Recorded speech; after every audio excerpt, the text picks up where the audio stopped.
New Jersey is far from the Bahamas right now. Thinking about escaping to a warm weather getaway? Well, travel expert Erik the Travel Guy Hastings of ericthetravelguy.com, that's Erik with a K, by the way, joins us with some great ideas. Good morning to you, Erik. Good to have you on. Good morning, Ken. How's it going, man? Good, man. Full disclosure, Erik and I are dear friends, and we know each other for quite Yeah. some time. So we're not going to pretend Well, like we're the host no. and the guest. Yes, Can't well, do but that. however, based on your last story, I'd like to be referred to as the parent that was in Oh, the room don't when the do it. parent who gave birth to my children, if that's okay with you. I, I do. So, well, no, I'm not going to say. There are some things I have to be. I have to watch the decorum. I have to watch the That's decorum. right. I was going to say That's stuff. right. We're not off the air chatting. No, we are So not. let's get back to this parent unit at Yes. 7:50. Now, according to your site, you are on a mission. So, what is the mission that you consider yourself on? Well, I can't believe you read the site, Ken. I'm proud of you. Good for you. It's I funny. just read it 30 seconds ago. You and I have talked about this many times because you and I share a passion for travel, but it's true.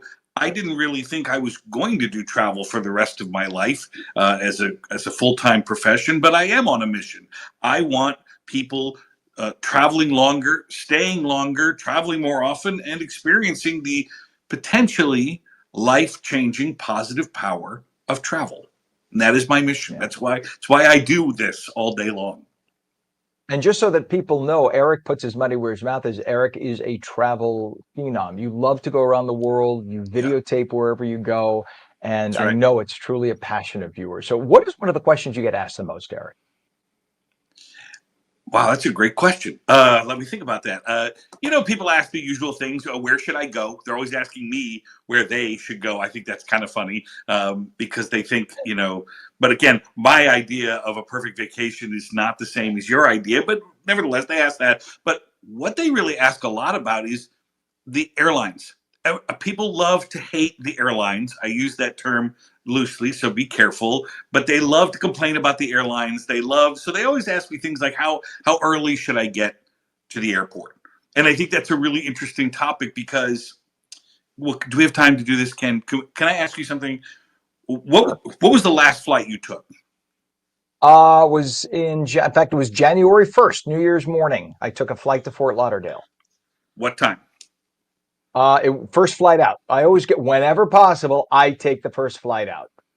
So it was Okay, 6 a.m. what 6 a.m. Okay. What time is that? Is that your arrival time? Is that your departure time? Departure time, right? Departure. Yeah, Isn't that funny? departure. There's actually four times that I want people to understand associated with any flight that you take. Because I think there's a little bit of a misconception in that we are trained to talk about our departure time. But that's not a time that's very helpful to you, at least when getting to the airport, because that's only one of those times. The first time you should Mm-hmm. be aware of is not your departure time, your boarding time. Mm-hmm. And I think that that's one of the things that people go, oh, right. Because the boarding time for a 6 a.m. flight is going to be, as you know, 5:15, 5:30. 5:15, 5:20. Yep. My That's right. husband, by the And way, that's, he's a fanatic about that. He always says, yeah, "Yeah, but we got to board at." And I always say, that's "Yeah, right. but the doors stay open until 10 minutes of whatever." He's like, No, "We're not no, going to wait till but 10 minutes of and risk no, missing." This is the no. And perennial argument we get into. no, I'm telling you, and I hate to side with him because you and I are friends, but he's a 100% right. And where that time really comes into play is your arrival at the airport, and that becomes because if you think your flight's leaving at 6 and you go, well, I need to be there 90 minutes before my departure, that means you're going to get there at 4:30. When in fact you're already starting to close that window down. And who knows what security Right. is going to be like. So the first thing I tell people is please know what your boarding time is and plan accordingly. Yeah, that's so you and my husband are buds. Okay, fine. I get it. But with us, in all fairness, because we have a condo, we don't travel with bags, we don't travel with children. So That's right. it's just literally a carry-on and we have Yep, clear and we just kind of rush. But you're right, there have been times when you get to the airport, especially Newark where we go, and clear is not open at certain times, or that's right. they're short staffed, so they don't use the pre-check or something. So that does happen, and we have been caught off guard a few times. So yeah, you Well, should again, I definitely think assume it's it's really, not there. I agree. And again, this really, you start to layer in your specific situation. But these four times, your boarding time, your departure time, remember, they will close those doors 15 minutes prior to your scheduled departure time. That means 5:45 a.m. and they will not open it for you. So try to remember that. So it's not exactly even your actual departure time. It's really that boarding time. And remember, then you get into the flight time. The flight time is wheels up to wheels down. That's especially helpful with nervous flyers. I always remind them, they go, look, Mhm. if you break down your flight, it takes 30 minutes to go basically from the ground to your cruising altitude, and then 30 minutes to get back down, essentially. So that may help you a little bit with, why is it a little bumpy on the way up? Why is it a little bumpy on the way down? And then your fourth time is your arrival time. So those are the four times. So there you go. Yeah, That's I get if asked you ever look at that. flight radar, you'll see it's like a corkscrew, right? The plane just goes in Yeah. circles up, up, up until it gets Yep. to at least what 15, 20,000 feet, or it has to get to at least Mm-hmm. 10,000. Once it gets to at 10. least 10,000, then it can start to head in its direction. But yeah, it just But keeps going again, round and round and round. well, and again, you talk about, that's one of the things that I am a rule follower just in general. Like, I think you should play by the rules. I don't think there should be, whatever. So that's another thing I remind people to do. Keep your seatbelt on when you are Hmm. seated on an airplane, period. And I'm not talking about the, going up and coming back down. That's a given. But I'm Right. talking about in flight. When we're at cruising altitude, they've turned the seatbelt sign off. Do you think that the flight crew takes their seatbelts off when they're on the flight deck? They do not. Even when they turn the No. sign off, they don't. Because So if I you tell them hit keep some your seatbelt on. turbulence, that's all you need is turbulence. Your head will hit the ceiling full speed. And we've had cases where people they have to do an emergency landing because people get severely injured. You always have to Yeah, assume at any second you're going to hit that turbulence. I always yeah. keep it on. I keep it on tight. You have to assume.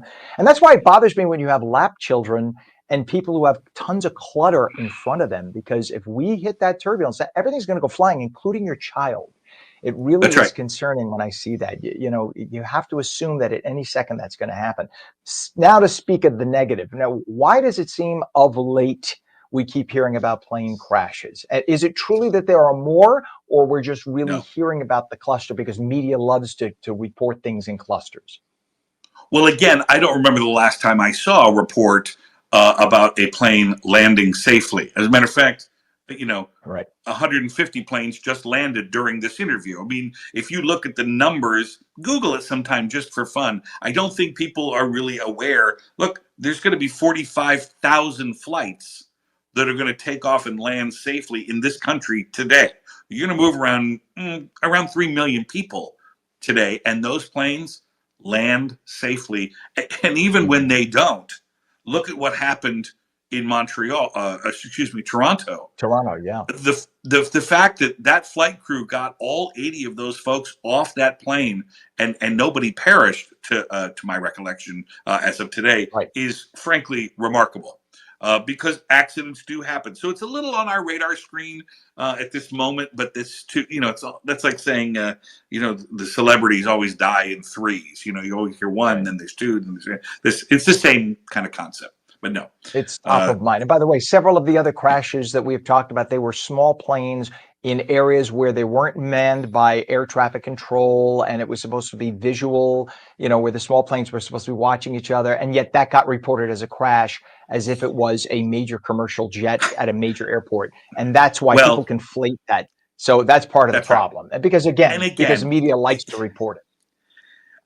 I sat next to a nervous flyer just recently, and she was, visibly a little shaken. And I said, "Do you know how long this flight is?" And she said, "No." I said, "It's because the captain came on and said it's 2 hours and 12 minutes. I said, I'll tell you what.